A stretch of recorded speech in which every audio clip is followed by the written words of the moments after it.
할렐루야. 말씀을 함께 봅니다. 마태복음 4장 4절.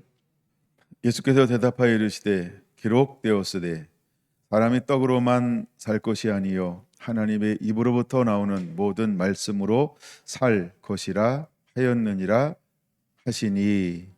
아멘. 말씀에 흠뻑 젖어져라 14번째 시간. 오늘은 말씀으로 시험을 이기신 분 예수님에 관해서, 예수님이 어떻게 이겼는가, 그러면 우리는 어떻게 이길 수 있는가, 오늘은 이제 그 부분을 좀 다루려고 합니다. 예수님 이야기가 아니고 예수님이 그렇게 이겼다라고 한다면 우리는 어떻게 이겨야 하는가. 그래서 이제 성경에 나오는 이긴 사람들을 좀 중심으로 해서 은혜를 다루어 보려고 합니다. 여러분 성경을 다 펼치고 있죠? 여기 기록되었으되라고 하는 말이 1절에서 11절까지 몇 번 기록되어져 있을까? 기록되었으되, 이 말이 기록되었으되 세 번 나오죠. 왜 세 번 나오냐 하면 예수님께서 마귀에게 시험을 당할 때 세 번 기록된 말씀을 사용하셨기 때문입니다. 그러면 너무 선명한 거 아닌가요?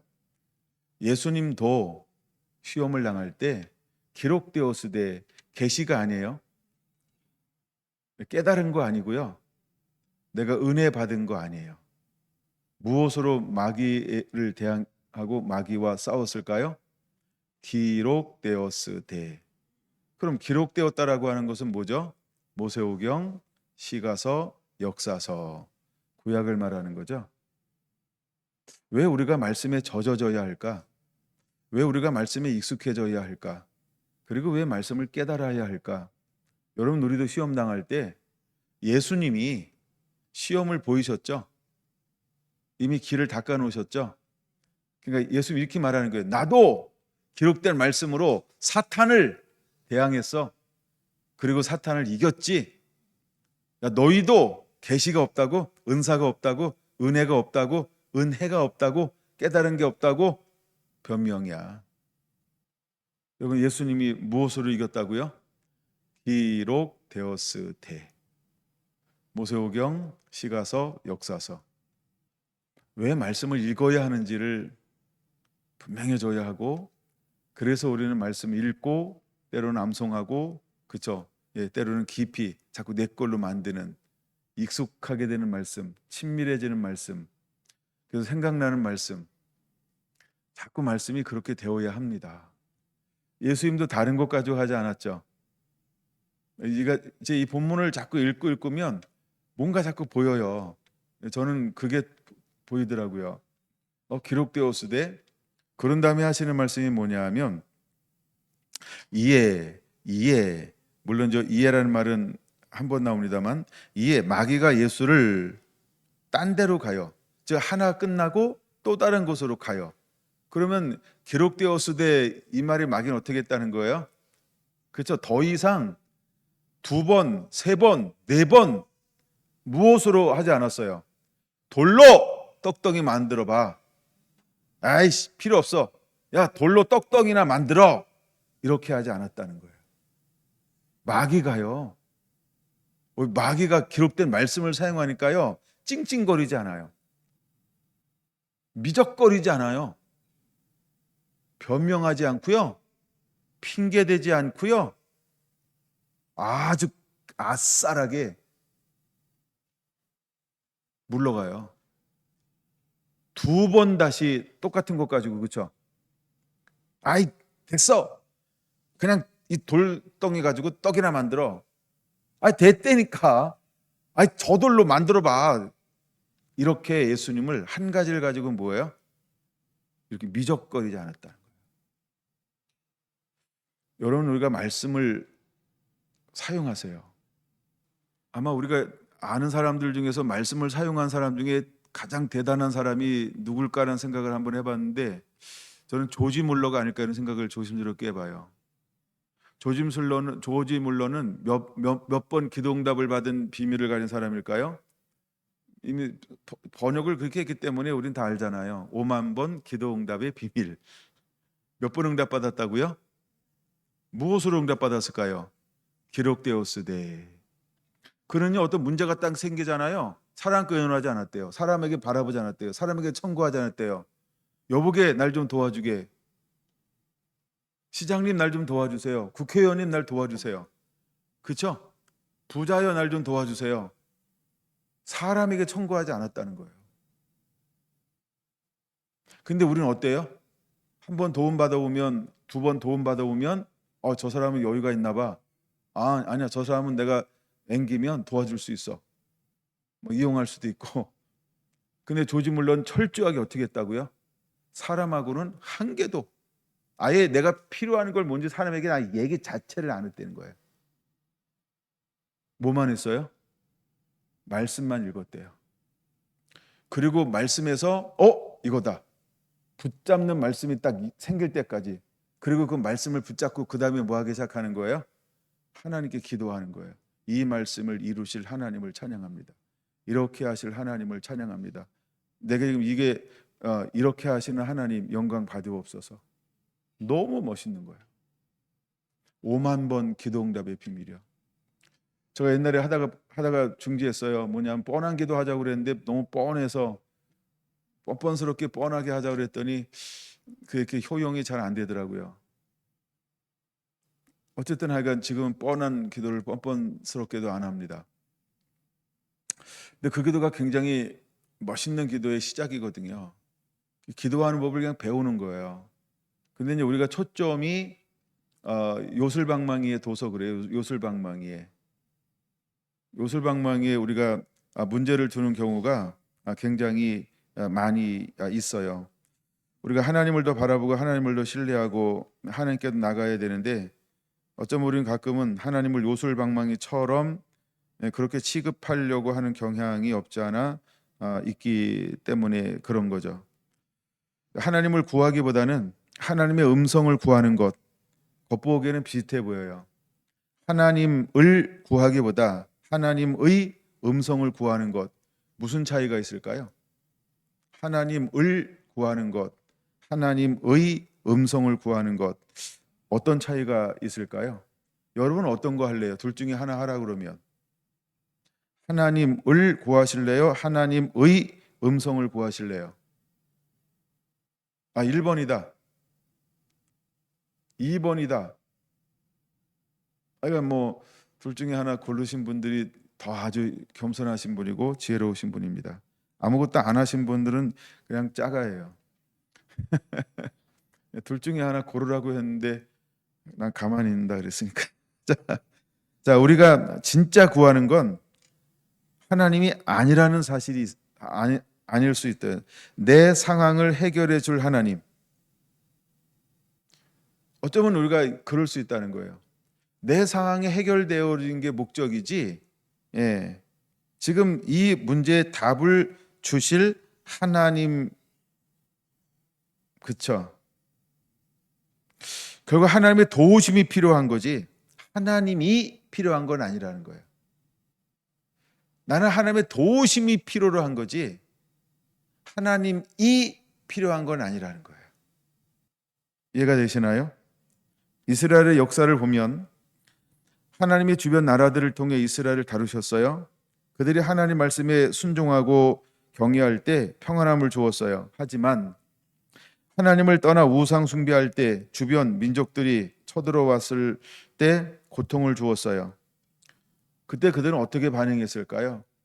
가장 대표적인 책이 하나가 있어요. 어떤 책일까요? 그게 사사기예요. 왜 사사기는 12번이나 사사를 세웠는데 그렇게 삶을 살았을까? 사사기가 뭔지 알죠? 어렵게 힘들어요. 그러면 하나님 도와주세요. 살려주세요. 알았어, 도와줄게. 오셨어요. 평안해요. 사사 죽었어요. 다시 제약의 길로 가요. 그럼 또 힘들고 어려우니까 하나님 도와주세요. 이랬단 말이에요. 사사 시대는 하나님을 아는 시대일까? 하나님을 모르는 세대일까? 그러면 사사 시대는 하나님을 구하였을까? 하나님의 음성을 구하였을까?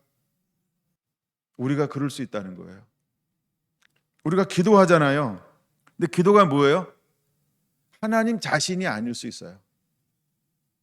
내 신앙과 내 믿음이 하나님 자신이 아닐 수 있다는 거예요. 뭘 구해요, 우리는? 문제 해결. 내가 이루고 싶은 것, 내가 그쵸? 원하는 것, 그거를 구하지, 그거를 주시는 분, 정작 그분에 대해서는 사사시대처럼 관심이 없을 수 있다는 거예요. 근데 나는 뭐라고 평가가 되고 싶은 거예요? 경건하다. 그죠? 믿음이 좋다. 기도하는 사람이다. 성경 읽는 사람이다. 나 열심히 있는 사람이야. 아, 예배 안 빠져. 뭐 이런 거. 나 봉사 열심히 해. 뭐 이런 거 하여간 나는 경건한 사람이야. 나 멋진 사람이야. 나 유명해. 나 얼마나 열심인지 알아? 내 찬양할 때 나 봤지? 뛰는 거. 말씀 전할 때는 어디 가는지 안 보여도 하여간 뭐 그런 얘기 하니까 근데 하여간 막 그렇게 하는 거예요. 막 찬양할 때 막 방방 뛰고 막 봤지? 뭐 이러면서. 근데 우리가 하여간 초점이 어디냐 하면 그냥 이 현상에 있는 거예요. 현상에. 그게 사사시대와 똑같은 거예요. 왜 사사시대가 지나가고 있는데 어떤 시대가 일어난다 그랬어요?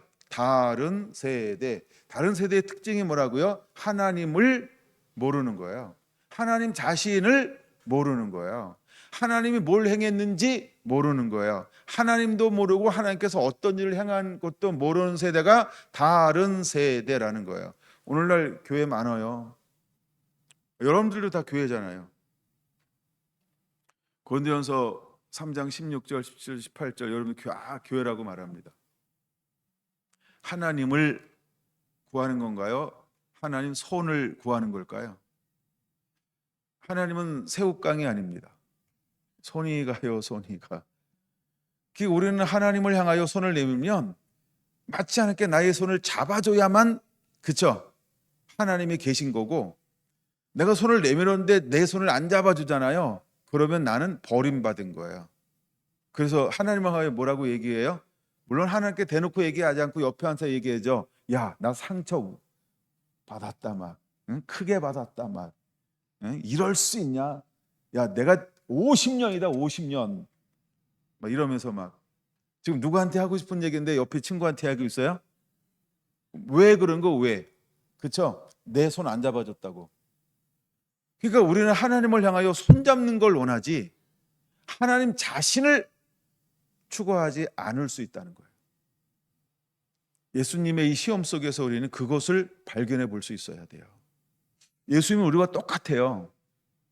인성. 우리와 똑같은 인성. 예. 이제 이 인성과 신성을 세운 신학자가 있어요. 아타나시우스. 누구라고요? 그쵸, 아타나시우스라는 사람이 있습니다. 인성과 신성의 처음으로 교리를 확립해가는 신학자였어요. 예, 약간 그런 신학자가 있습니다.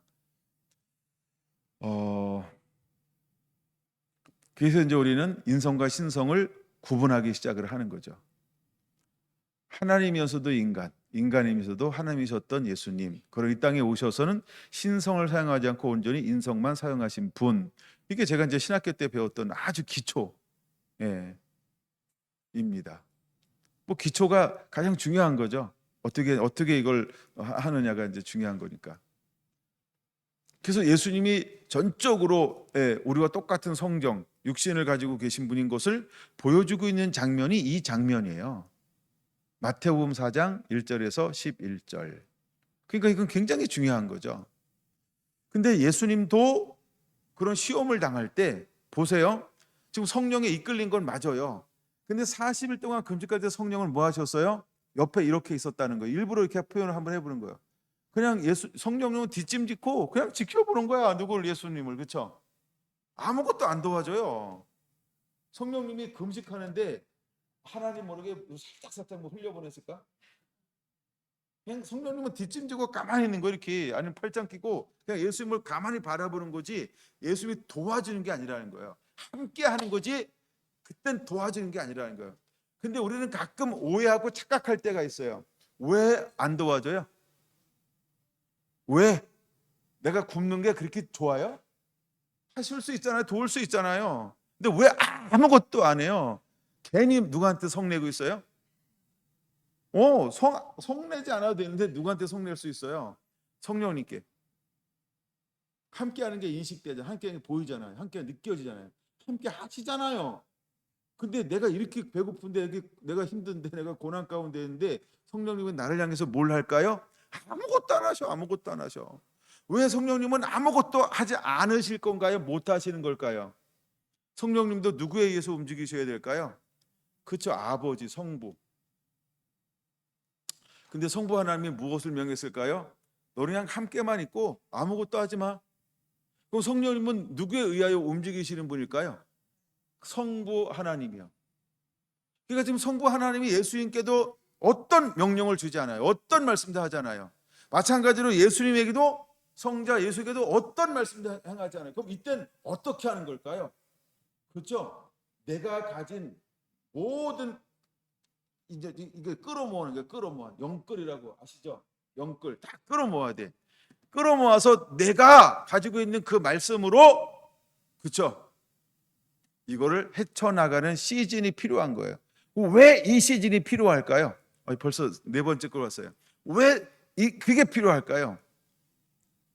정결해지는 과정이에요. 정결해지는 과정이야. 너 육체를 뒤로 하고 이제 하나님의 생각이 언제나 앞설 수 있어? 그걸 네가 한번 보여줘야 돼. 그래서 이러고 있는 거예요. 네, 그래서 이러고 있는 거예요. 아무것도 도와줄 수가 없어요. 왜? 도와주면 스스로 뭘 한 번도 해보지 않을까요? 그렇죠? 하나님에게 줬던 모든 걸 영끌 끌어모아서 이것을 내라고 하는 이 육체적인 한계, 이 육체적인 연약함, 나의 한계, 육을 입고 있는데 한계, 영광을 떠났을 때 오는 한계, 그다음에 사탄과 싸워서 이길 수 없는 그 한계, 그러나 포기하지 않고 내게 있는 전부를 가지고 무엇이 되어서 신뢰, 확신, 믿음이 되어서 이것을 선포하는 것, 그거 한 번도 해보지 못할 수 있어요. 스스로 예수님이 무엇인가 하나님을 의지하고 하나님을 바라보면서 영끌 모든 걸 다 끄집어내서 그것을 발산하길 하나님을 기다리는 거예요. 예수님은 그때 뭘 보여주는 거예요? 기록되었으되, 그걸 보여주는 거예요. 여러분, 우리에게 어떤 일이 오잖아요. 찬스예요. 찬스. 이 시험 칠 때마다, 찬스 때마다 우리가 승리하잖아요. 그러면 딴 사람보다 훨씬 빨라지는 거예요. 이해가 되시죠? 네. 이거 기회예요. 어렵고 힘들다고 하지 말고요. 다 영끌 끌어모으세요. 내가 아는 걸. 이게 젖먹던 힘이라고 할까요? 워낙 요새 이제 영끌이라는 단어가 유명하니까. 물론 그 단어가 이 단어는 아닙니다만, 그러나 다 끌어모아서 했는데 그래도 힘들다 이 말이에요. 근데 보세요. 예수님이 기록되었으되 하면서 그때마다 그런 기록되었으되 이렇게 말해요. 그랬더니 사탄이 뭐라고요? 두 번 다시 동일한 것 가지고 그를 건들지 않더라. 왜? 안 되는구나. 사탄이 아는 거예요. 왜? 영끌 다 끌어모았잖아요. 그리고 뭐 할 줄 아는 거예요? 이것을 사용할 줄 알잖아요. 이것을 사용할 줄 알잖아요. 내게 있는 권세를 사용할 줄 아는 사람은 무서운 거예요. 그걸 사용할 줄 모르니까, 그쵸? 등쳐먹으려고 그러는 거고요. 그쵸? 와서 코백하려고 그러는 거고요. 그쵸? 예. 근데 내게 있는 권세가 뭔지를 내가 영적으로 육적으로 어려도 정확하게 알고 있잖아요. 내가 누군지 알고 있잖아요. 그러면 겁나는 거예요. 그때부터는요. 왜? 그때부터는 잘 보여야 돼요. 왜? 막 하는 것 같아도 얘가 본심을 딱 드러내가 내가 어떤 존재인지를 드러낼 때, 그쵸? 딴 사람들은 그 존재 앞에 전부 다 어떻게 돼야 하는지 이걸 아는 거예요. 그럼 우리 나라는 존재가 누굴까요? 나는 하나님의 아들. 예수님이 자기 존재가 누군지 아셨죠?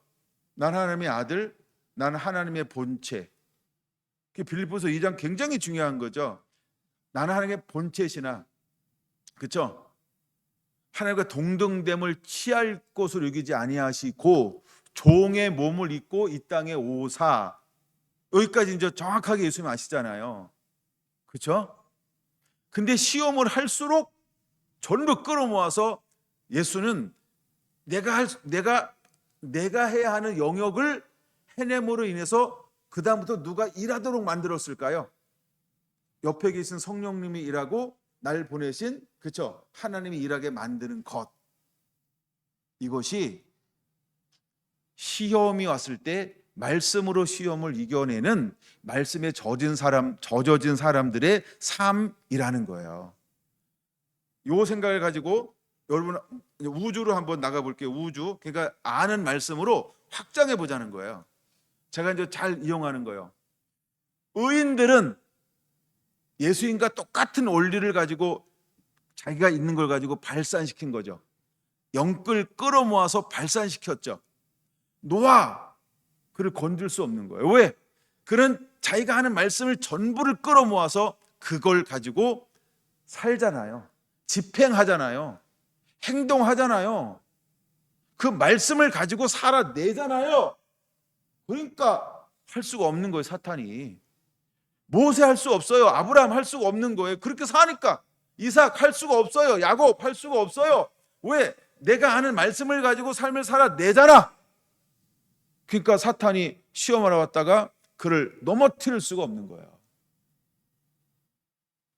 예수님이 오실 길을 예비했던 6명의 의인들은 똑같은 거예요. 그 어두운데도 삶을 끌어모아서 살잖아. 그리고 중요한 거예요.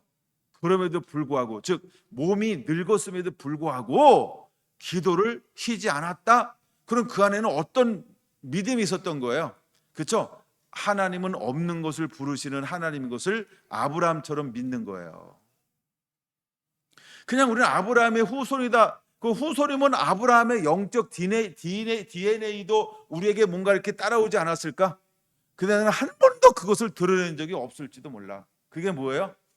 알지 못하고 갈 바를 모르고 죽은 자를 살리실 것을 주신 자도 여호와여. 아브라함이 사용했던 영적 믿음의 DNA. 근데 그것을 누가 사용하고 있어요? 샤가라와 엘리사벳이요.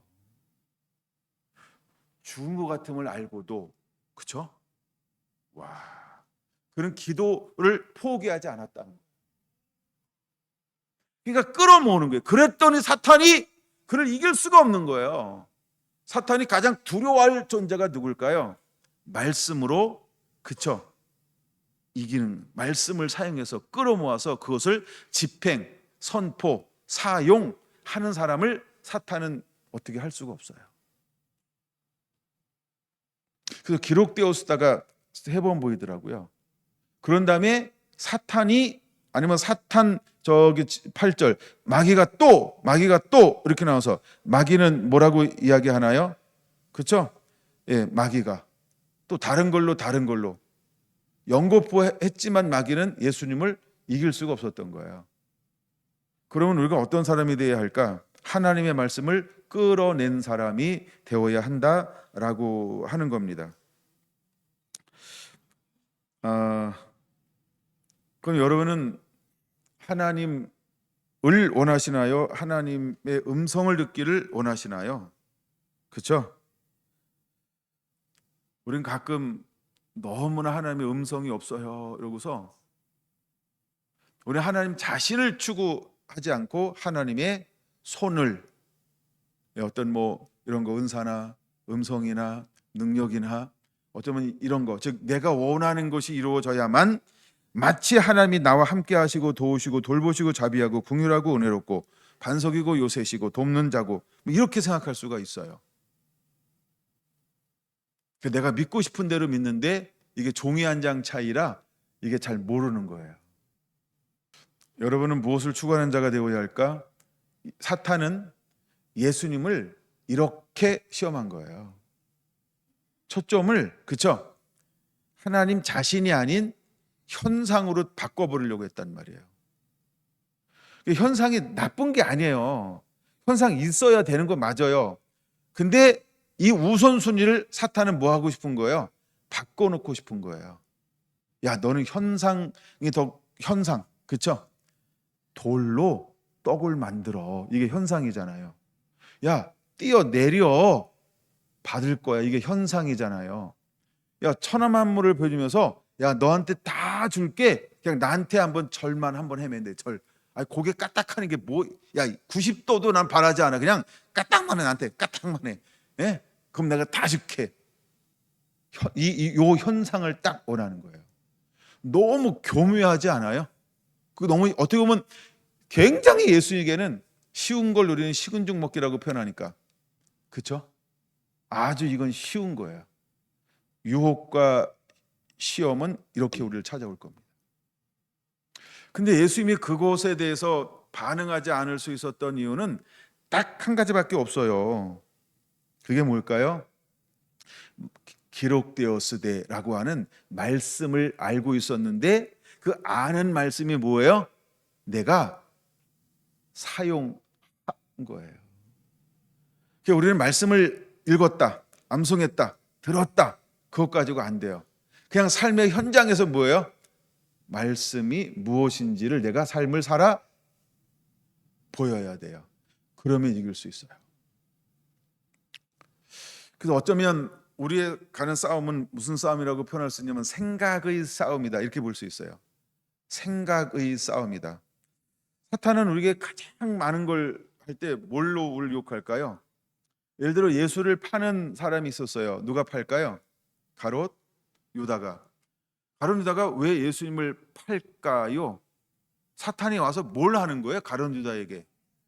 그렇죠? 예수를 팔 생각을 쏙 집어넣었다는 거예요. 그때부터 생각이 쏙 들어왔어. 근데 무슨 생각이 내한테 쏙 들어왔어? 예수를 팔아라, 예수를 팔아라, 예수를 팔아라, 예수를 팔아라, 예수를 팔아라. 뭐만 해도 뭘로 보여요? 예수를 팔아라, 예수를 팔아라. 이렇게 표현해 볼게요. 갑자기 가룟 유다가요, 미치고 팔짝 뛰는 거예요. 계속 이 속에서 막 울려. 어떤 음성이 막 어떤 생각이 자꾸 울려요. 너는 예수를 팔아라, 예수를 팔아라, 예수를 팔아라. 예수를 어떻게 팔지 내가 지혜 줄까? 저렇게 팔아라. 와! 예수를 팔려고 하는 모든 전략과 전술과 방법과 모든 계략들이요, 얼마나 머릿속에서 막 뱅뱅뱅뱅뱅 돌아다니는지. 갑자기 천재가 돼서, 천재가 뭐에 대한 천재가 됐어요? 예수를 파는 데는 최고의 아이디어맨, 가장 탁월한 지혜로운 창조적인 사람. 사단이 뭘 집어넣었어요? 생각 싸움이에요. 그래서 잠언을 말합니다.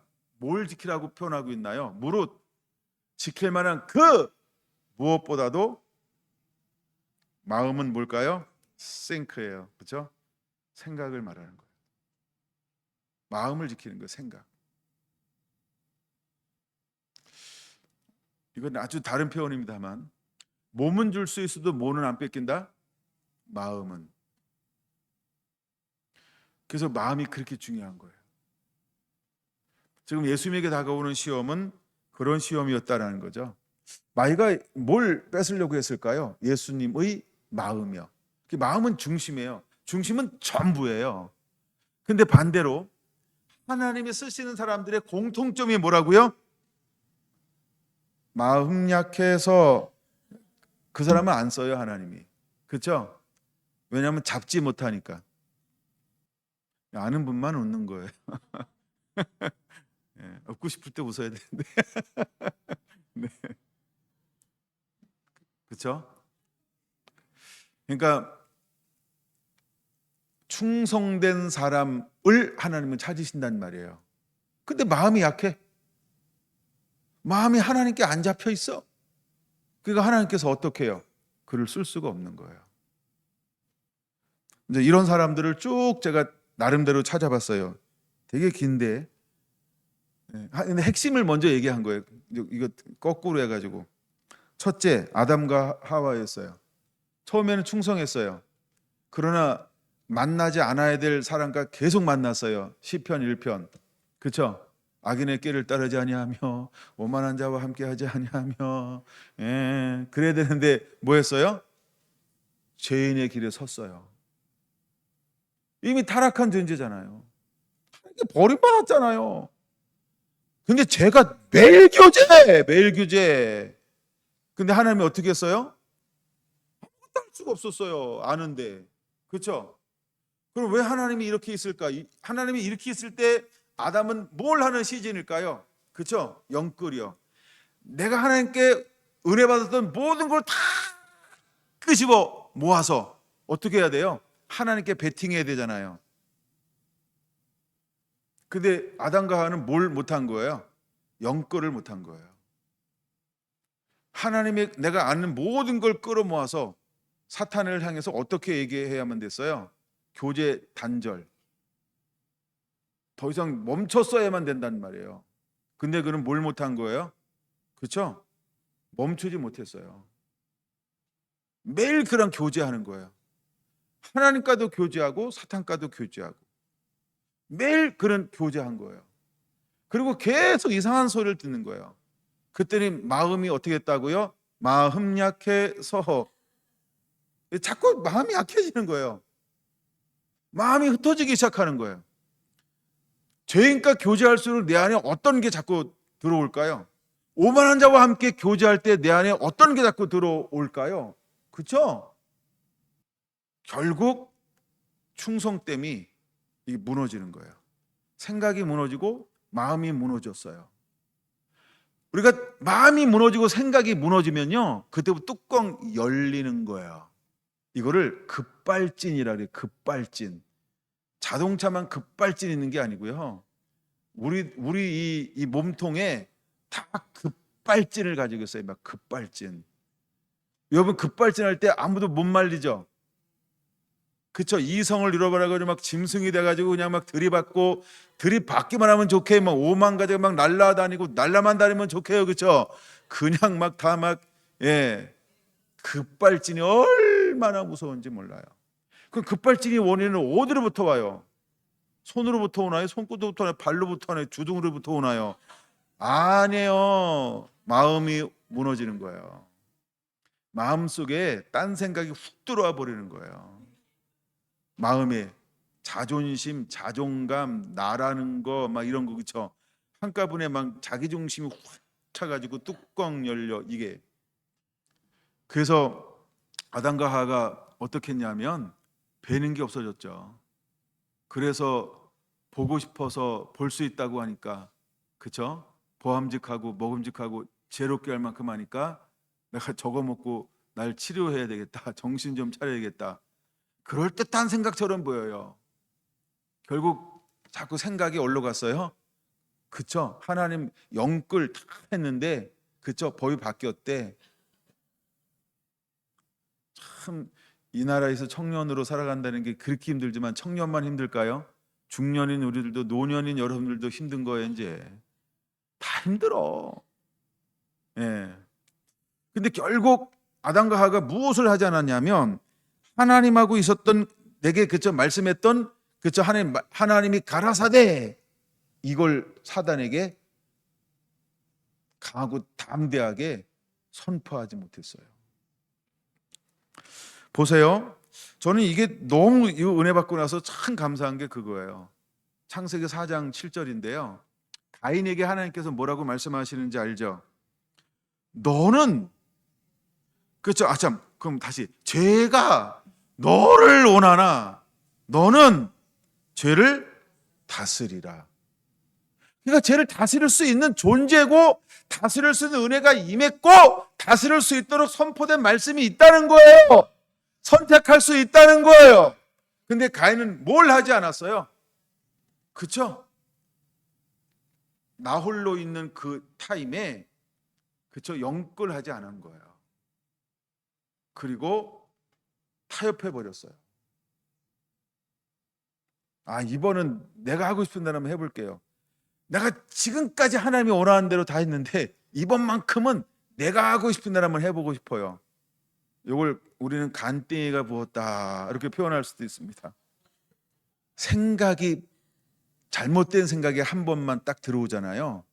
이 생각이 럭비공이에요. 얼로 튈지 몰라요. 정말 무서워요. 예. 그래서 저는 그 4장 7절의 이 말씀이 저에게는 굉장한 은혜가 됐어요. 죄가 너를 원한대요. 지금도 죄가 원하잖아요. 예수님께 죄가 왔어요. 죄가 예수님을 원하고 있어요. 근데 예수님은 기록되었으되 지금 죄가 여러분들을 전부 원하고 있어요. 같이 예배하시는 우리 서울셀, 구미, 대전, 오늘 포항, 예, 다 또 경주, 예, 우리 권사님이 코로나라 예, 격리하고 있어요. 격리. 윤 권사님. 네. 하여간 막 제가 다 원하고 있어요. 제가.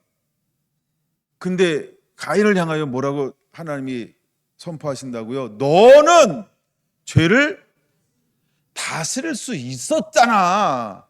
이걸 말하는 거예요. 그게 이기는 거예요. 왜 너 말씀에 젖어졌고 충분히 이길 수 있는 말씀을 이미 들었고 훈련됐고 살아왔고 살고 있었는데 왜 그 상황에서 너는 영끌하지 않아? 왜 말씀을 사용하지 않아? 야, 너 모든 말씀을 다 생각하고 점검해서 이것이 어디서 온 건지를 마음을 지켜야지. 너는 그걸 하지 않았어. 이게 가인이라는 거예요. 가인. 그 다음에 정탐꾼 12명 중에서 10명을 한번 생각해 보고서 백성들을 생각해 봅니다. 10명은 누군지 알잖아요. 전부 각 지파의 지도자급이란 말이에요. 지도자들이란 얘기예요. 그럼 그냥 12지파의 지도자가 됐겠어요? 그렇죠? 근데 무슨 지도자예요? 출애굽할 때 지도자요. 야, 그럼 그들의 레벨은요 몇 번째일까요? 최소 14번째일 거야. 왜 최소 14번째인지 알아요? 첫째 모세, 둘째 아론, 그 다음부터 12지파. 그러니까 최소 급을 따지면 그쵸, 서열 14번째. 이야, 근데 그 중에 골빈 놈들이 몇 명이었어요? 10명이요. 그러니까 말씀을 끌어모을 줄 모르는 사람이요. 하나님이 뭐라고 말씀했는지에 골이 폈다는 거예요. 너 그렇게 생각이 없니?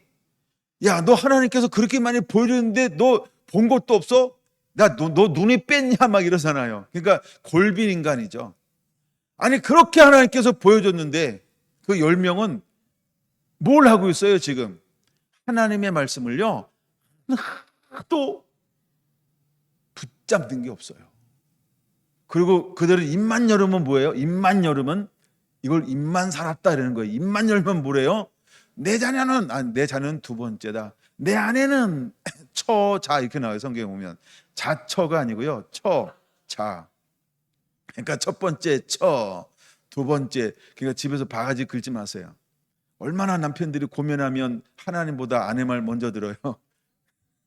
두 번째 자녀, 예, 자녀. 그 다음에 부모님 이렇게 생각하는 거예요. 결국 그들은요, 이걸 성경은 뭐라고 표현하고 있어요? 불평이라고 말해요. 불평. 그 다음에 원망 이렇게 표현하고 있는 거예요.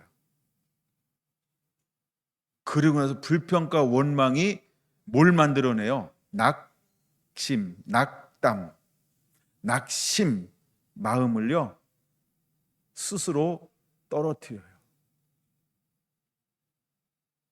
그러니까 쑥대밭이 되는 게 아니고요, 사탄 밭이 되어지는 거예요. 그러니까 사탄이 마음껏 할 수 있는 밭이 되어져 버린 거예요. 왜? 마음이 낙담, 마음의 문을 열잖아요. 하나님께 초점 맞추지 아니하고, 그렇죠? 본능에 초점을 맞추잖아요. 본능. 그러니까 사탄이 마음껏 그들 속에 들어가 일하기 시작하는 거예요. 그러니까 그런 사람을 지도자급으로 해서 하나님께서 저 땅에 들여보내면 그 가나안 땅이 무엇이 될까요? 쑥대밭이 되는 거죠. 하나님 그렇게 그걸 원하지 않는다는 거예요. 그래서 마지막 때 하나님께서 우리를 들어 쓰기 위해서 먼저 하는 게 뭐냐, 이게 약간 결론 부분 말씀드렸죠. 정결케 하는 거예요. 너 본능을 어떤 상황 속에서도 너 이렇게 본능을 이렇게 억제할 수 있어? 너 본능을 억누를 수 있어? 야, 너 본능대로 너 안 살 수 있겠어? 하나님이 그걸 보고 싶은 거예요. 우리가 말씀에 젖어지는 비결이 그런 게 드러나는 거예요. 자꾸 본능을 억제하는 거예요. 이게 처음엔 억제가 되지만 그래서 죽인다라고 하는 표현을 쓰는 거예요. 나는 죽고 이거요. 그렇죠? 예수와 함께 죽고 매일매일 나는 새로워지는 거예요. 고린도후서 5장 7절 날마다 우리는 날마다 새로워지는 거예요. 이전 것은 지나갔으니 날마다 그렇죠? 이게 실제로 일어나야만 하나님이 우리를 마음껏 쓰실 수 있는 존재가 된다라고 하는 거죠. 다른 세대 봤고요. 레위기 10장 9장과 10장 8장 9장 10장 굉장히 중요한데 왜냐하면 하나님이 제사장들을 세우는 장면이기 때문에 너무너무 중요한 장이에요. 자, 근데 모든 걸 하나님께서 시스템을 보여줬어요. 8장과 9장. 그리고 10장에 드디어 야, 니들이 한번 해봐. 그랬단 말이에요. 니들이 홈리와 비느하스예요. 어떤 불을 드려요? 왜 그 불을 드려요? 나쁜 얘기일까요? 좀 거친 얘기 할게요. 술 처먹고 왔어요.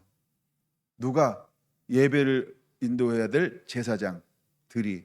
그래서 제사장은 술 먹지 말라는 거예요. 여러분 술 안 먹죠? 술 끊으세요. 약주 드시면 언제냐고 누가 질문할 수 있어요. 약주. 그건 성경 공부 시간에 물어보세요. 제가 이 자리에서는 하나로밖에 대답을 못해요. 드시지 마세요. 언제 물어보라고요? 네. 몰라 또 그때 무슨 얘기였지.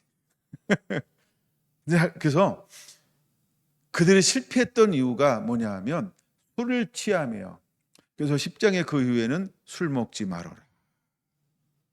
그렇게 말하는 거예요. 진영재님 레위기 10장 찾아봐야 되는 거 알죠? 술 안 먹죠? 예. 지금 말고 집에 가서. 물론 지금은 안 먹고 있는 거 알아요. 예, 하여간 그래요. 그래도 우리 성도들은 술을 대놓고 먹는 분들이 없어요. 사서 먹지. 근데 사서 먹는 분도 잘 모르겠어요. 누가 먹는지. 예. 감사합니다. 술 좋아하시는 분들이 분이 나가셔가지고 예. 웃자고 하는 농담인데 뼈가 있음을 기억하시고 자, 이게 굉장히 중요한 거예요. 그러니까 우리가 술을 먹으면 묘하게 술은 이 본성을 지배하려고 한다는 거예요. 이성을 잃어버려요. 정신을 잃어버린다 이 말이에요. 그러니까 술 먹지 말라. 근데 우리가 이성을 잃어버리는 게 하나가 술 같은 역할을 하는 게 또 하나 있는데 그게 뭐냐 하면 세상이라는 거예요. 하나님이 없는 문화. 이것도요. 이성을 잃어버리게 만들어요. 얼마나 현란하고 강박을 타치하면서 놀아 제끼는지 이야. 그것 중에 하나가 뭐예요? 핸드폰이에요. 핸드폰. 물론 폰을 유용하게 사용하면 너무너무 좋아요. 저도 하루 종일 잡고 있어요. 핸드폰이라. 유용하게 사용하면 너무너무 좋아요. 근데 이거를 유용하지 않은데 자꾸 사용하잖아요. 그러면 노란할 수 있어요. 똑같은 건데. 여러분 10장에서 하나님이 들으라고 한 것을 한 번도 100번도 해보고 실패한 게 아니고요. 첫 번째 바로 실패해버리고 말아요. 첫 번째부터 바로 실패하고 말아요. 여러분 이럴 때마다 사단이 지금 다가오고 있는 걸 알아야 돼요. 이제 하나님께서 예배를 야 너희들이 한번 해봐라고 내어주는 동시에 사탄은 뭘 한 거예요? 바로 그들을 시험을 해요. 그리고 그걸 무너뜨리려고 한다는 거예요. 그럼 우리에게 뭔가 새로운 것이 주어질 때 사탄은 가만히 있을까요? 아니죠. 호시탐탐. 이거 안 되는구나. 포기하게 만들. 이거 아닌가비요. 포기하게 만들. 아직 때가 안 됐나? 그쵸? 때가 안 됐나? 그거 나누긴 해야 되는데. 사울왕 좀 보고요. 사울왕. 하나님이 사울을 왜 세웠어요? 겸손. 하나님 사울을 왜 세웠어요? 겸손해서 왕을 달라고 해서. 그럼 하나님이 그를 점 찍었다. 하나님이 실수하신 걸까요? 그렇죠?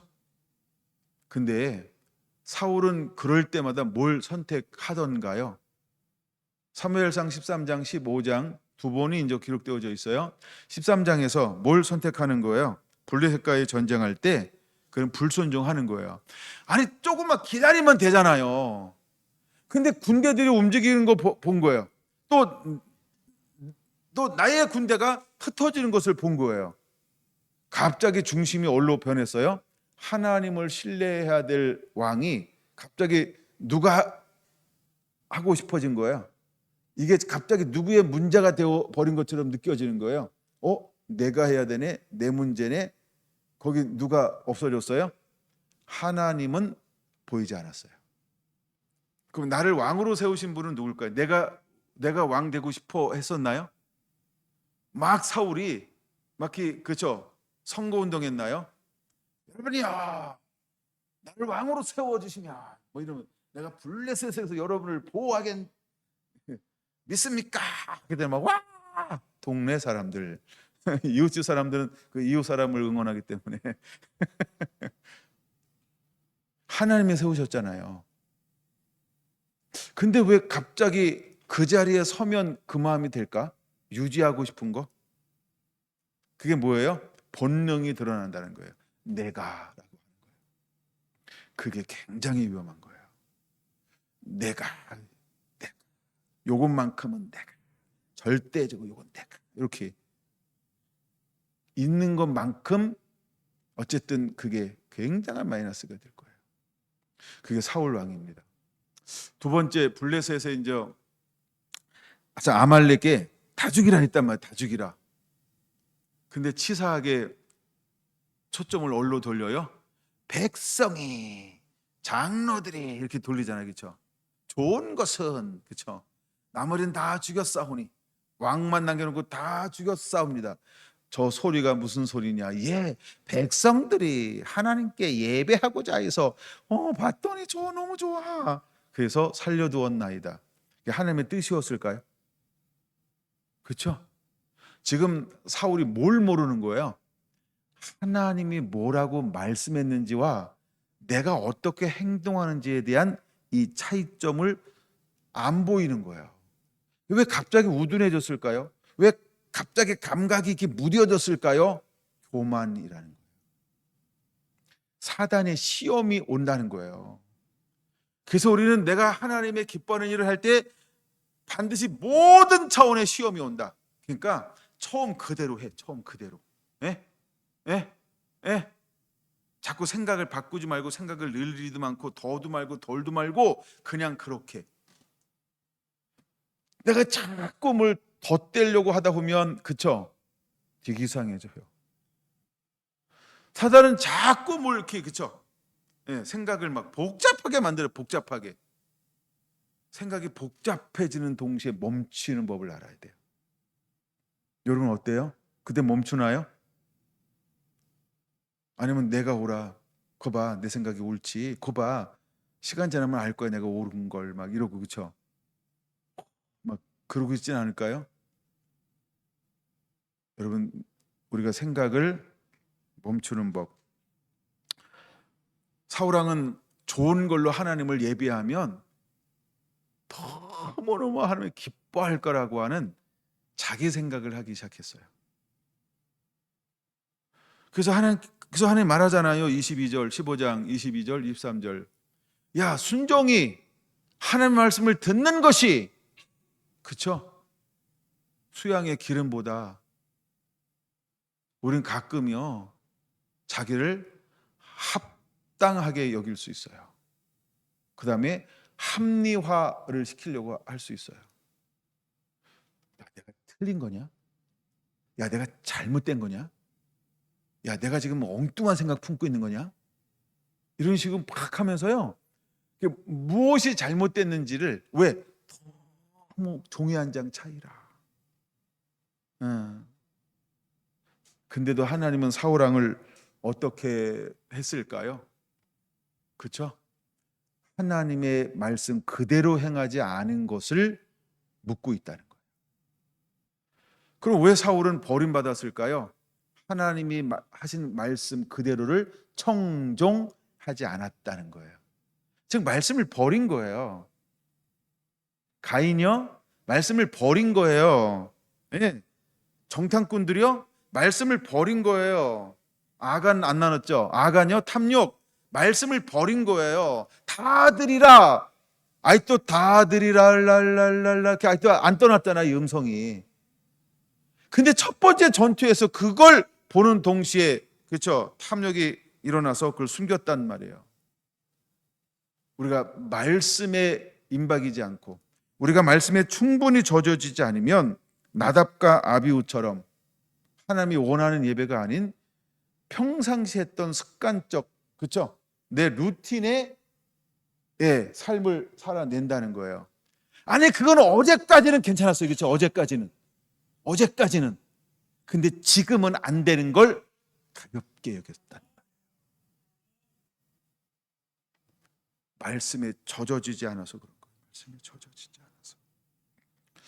저는 지난 여름에 열왕기 역대기를 보면서 가장 안타까운 사람이 누구라고 생각했냐 하면 첫 번째 왕이었어요.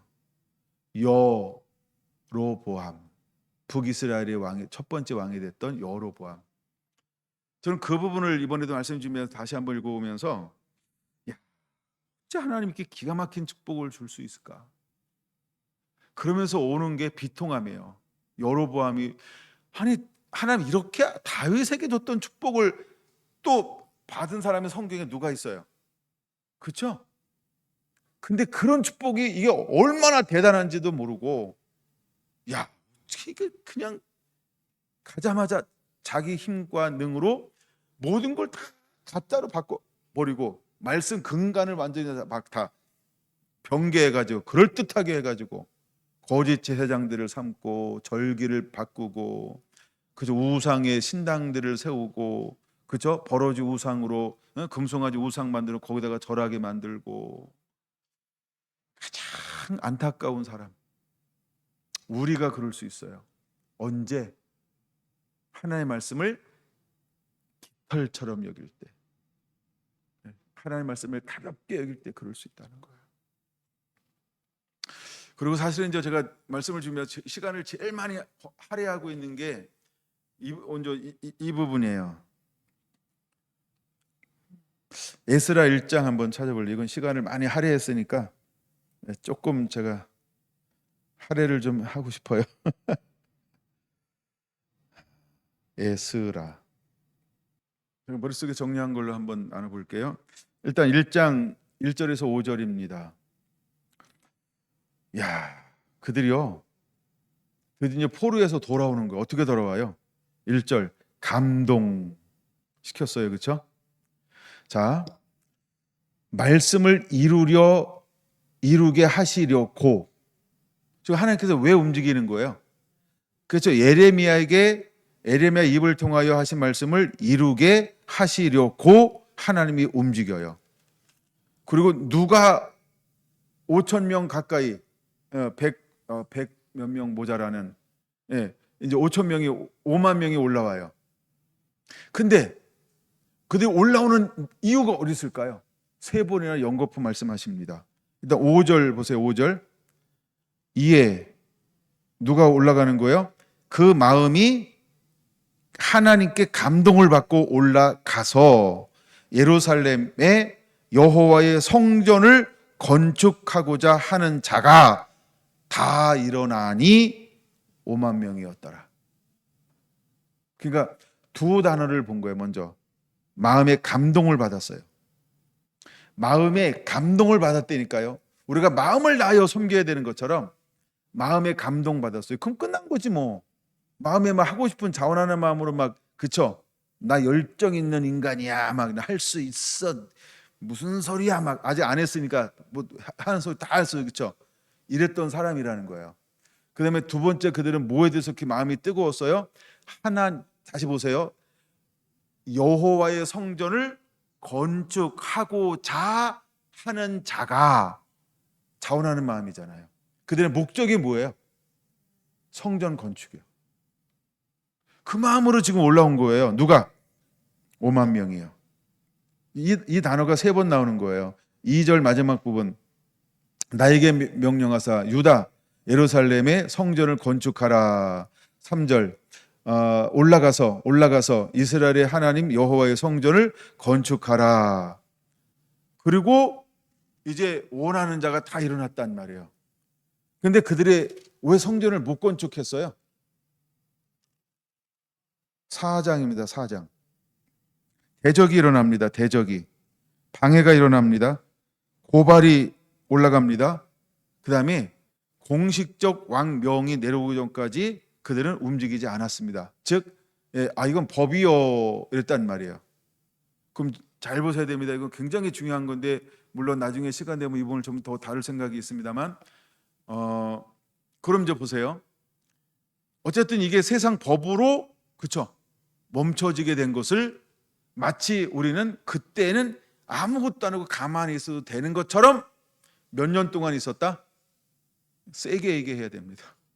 그쵸? 18년을 아무것도 안 했다는 거예요. 그때 하나님께서 보내준 선지자가 누굴까요? 학개와 스가랴를 보내는 거예요.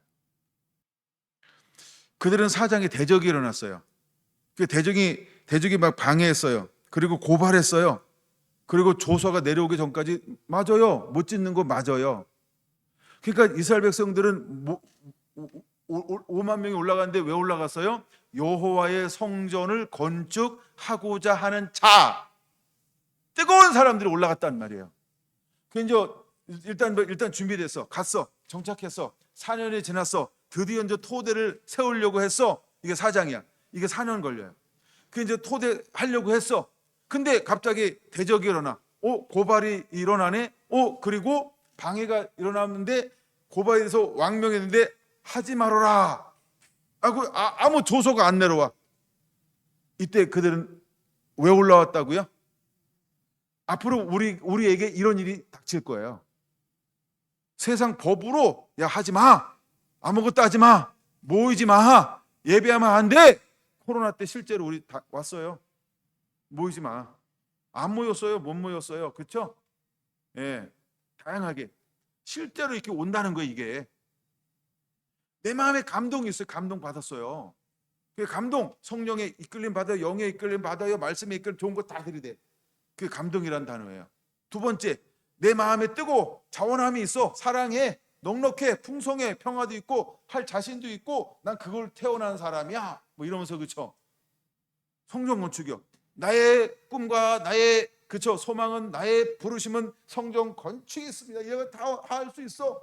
근데 하다 보니까 이제 뭐가 왔다고요? 대적이 일어나요. 방해가 돼요. 고발이 돼요. 조서로 하지 마. 합법적으로, 이게 합법이라 생각해요. 그러면 그때 우리는 뭘 해야 될까?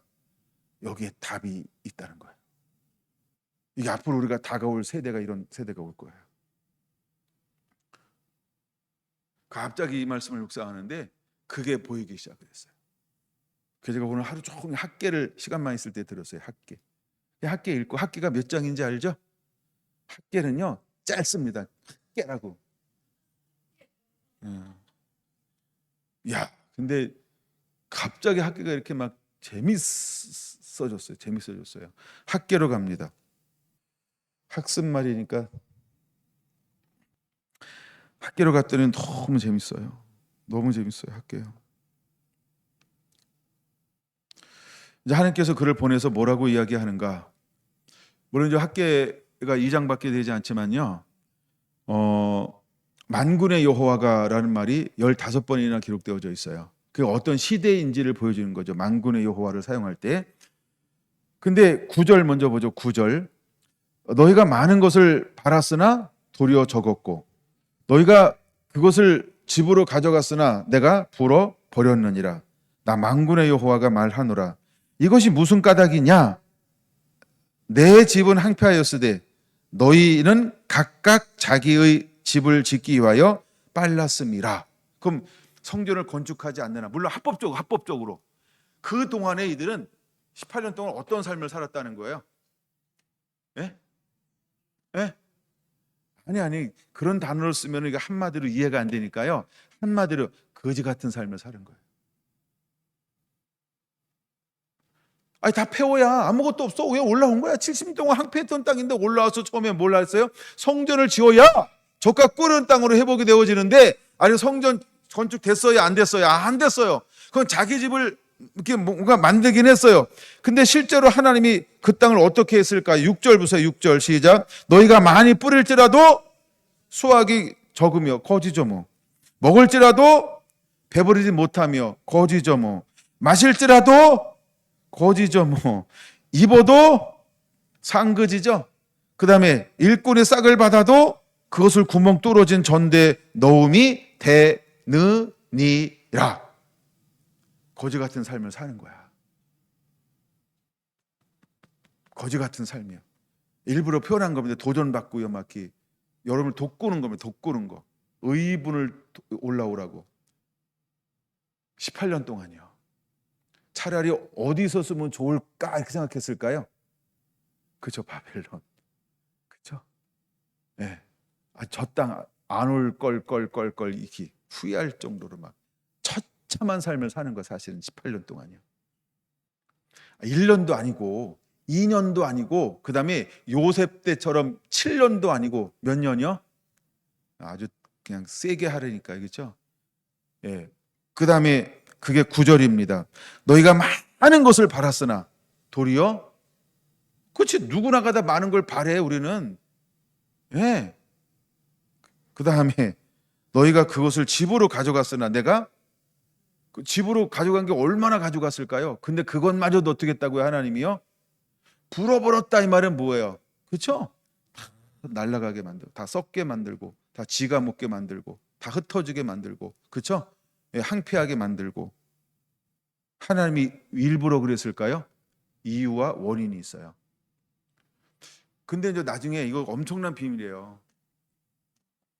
나중에 이런 시대가 와요. 정말 막 불법이 성하고요. 예? 예, 막 법으로 막 한단 말이에요. 근데 그때 그 법을 뛰어넘는 사람들은 누굴까요? 그때 이것을 이겨내고 이것을 타고 가는 사람들은 누굴까요? 한 종류밖에 없어요. 정결하게 된 의인밖에 없어요. 말씀에 젖어서 그 말씀으로 살아내는 삶을 가진 사람만 이걸 뛰어넘을 수 있어요. 앞으로 가라지처럼 사는 모형적인 사람들은요, 전부 삶이 이렇게 될 거예요. 6절을 꼭 기억해야 되고 9절을 꼭 기억해야 됩니다. 예. 그 다음에 11절 보세요. 10절.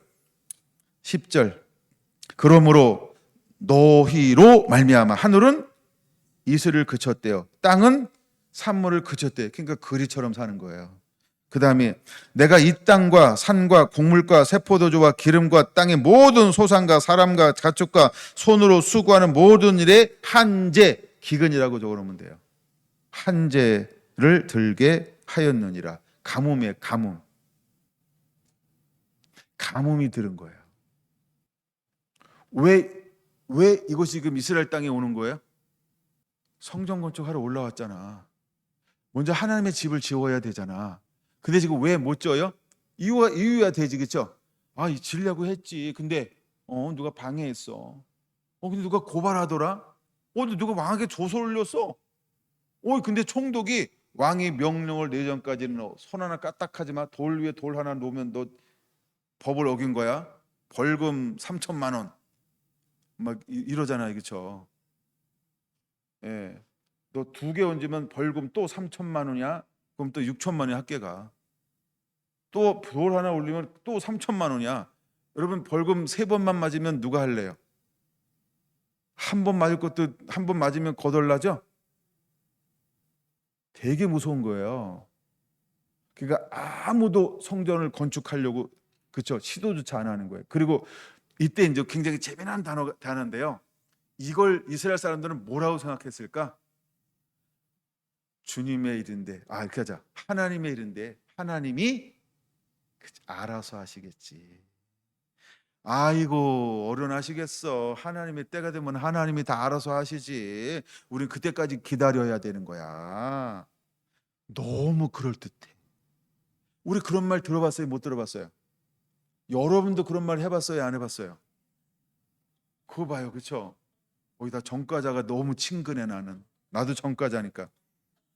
근데 아닌 것처럼 여기 아무 말씀 안 하세요? 타이밍을 놓친 거예요. 너무 은혜가 돼가지고. 그렇죠, 그렇죠. 억시 다르다.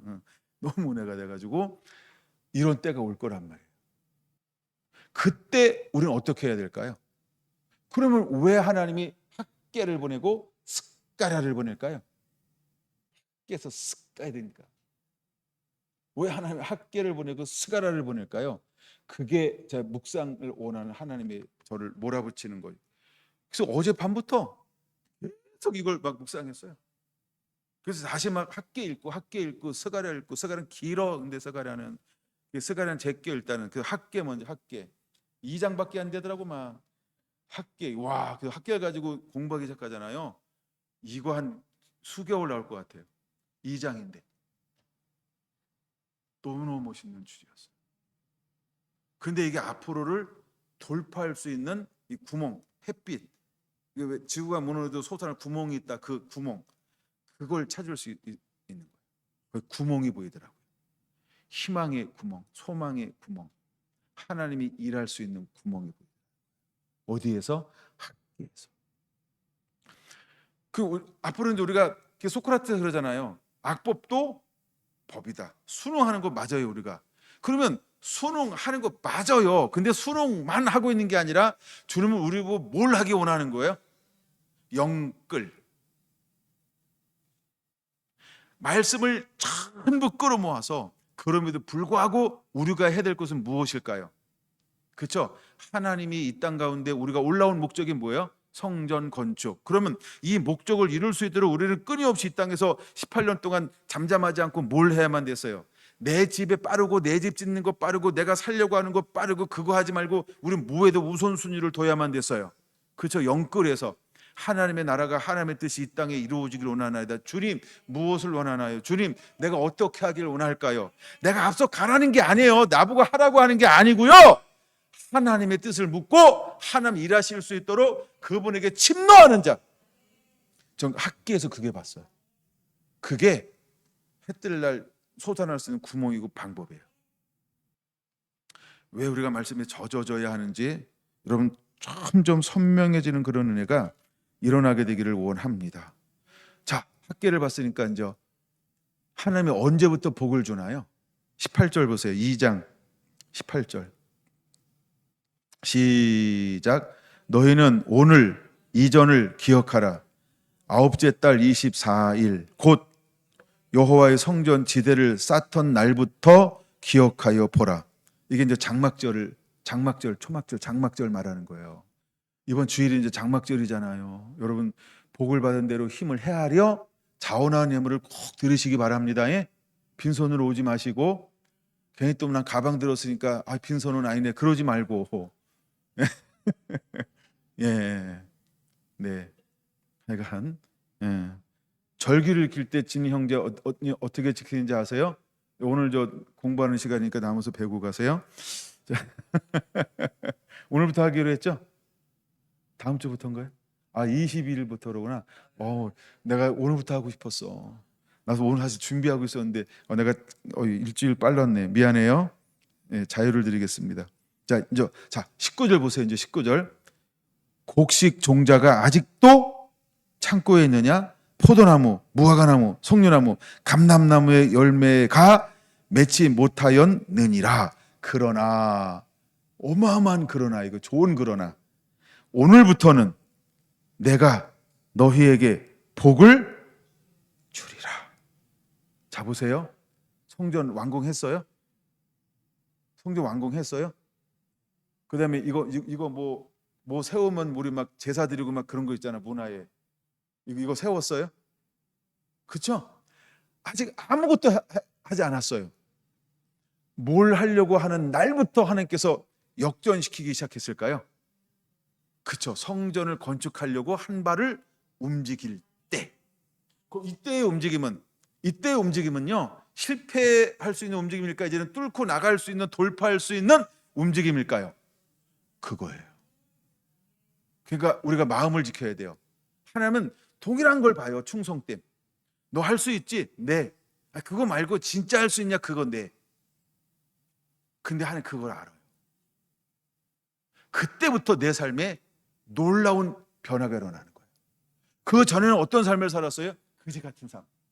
근데 이제 마음 먹고 성전을 지으려고 움직이는 동시에 내가 손을 움직이고 발이 닿고 눈이 머문 곳마다 어떤 현상이 일어날까요? 잘 되고 잘 되고 잘 되고 잘 되고. 할렐루야. 성결한교회 성도들에게 이와 같은 놀라운 은혜와 축복이 임하게 되기를 예수님의 이름으로 축원합니다.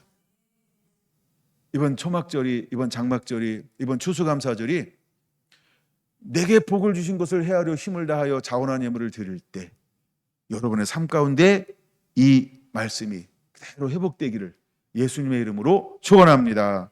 기도하겠습니다.